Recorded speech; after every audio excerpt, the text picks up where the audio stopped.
Good evening. అందరికన్నా first నేనే చెప్తా, అడ్వాన్స్ హ్యాపీ బర్త్డే చరణ్. యాక్టర్గా mega power star Ram Charan గారి గురించి మాట్లాడే అంత పెద్దదాన్ని కాదు.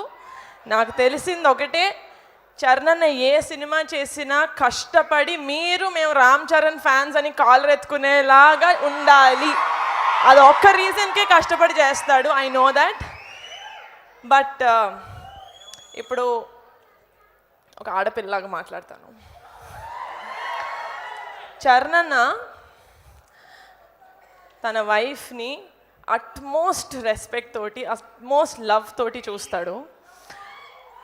తన అక్కల్ని చెల్లెల్లాగా చూసుకుంటాడు, చెల్లెల్ని కూతురులాగా చూసుకుంటాడు, కూతుర్ని అమ్మలాగా చూసుకుంటాడు, అమ్మని దేవతలాగా చూసుకుంటాడు.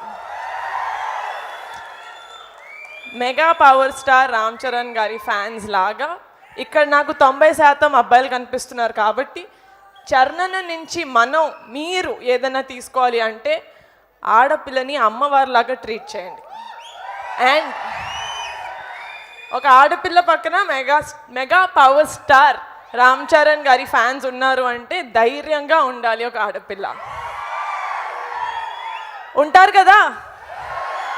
చరణ్ బర్త్డే రోజు ఇది ప్రామిసా కాదా? ఐ రియలీ హోప్ చరణ్ హెల్దీగా హ్యాపీగా లైఫ్ లాంగ్ ఉండాలని మనస్ఫూర్తిగా కోరుకుంటున్నాను. Thank you so much. I love you so much Charan. వీళ్ళందరికన్నా ఒక మెట్టు ఎక్కువ నాకు నువ్వు అంటే ఇష్టం.